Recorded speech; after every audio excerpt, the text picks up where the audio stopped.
Ассалаумағалейкум достар, қалдарыңыз қалай? Сіз бенен сіз білген, сіз күткен Мейрамбек Жарман каналы.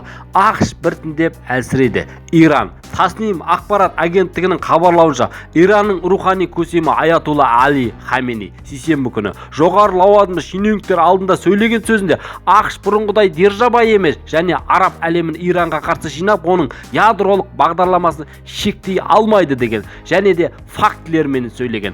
Америка Обаманың әкімшілік кезінде Буш әкімшілігіне қарағанда әлсіз екенін көрсетті деген. ақш Трамп әкімшілік кезінде Обама әкімшілігіне қарағанда тағы да әлсіз екенін айтқан. ақштың қазіргі президенті Джо Байден әкімшілік кезінде Трамптың әкімшілігіне қарағанда әлсіз екенін айтқан.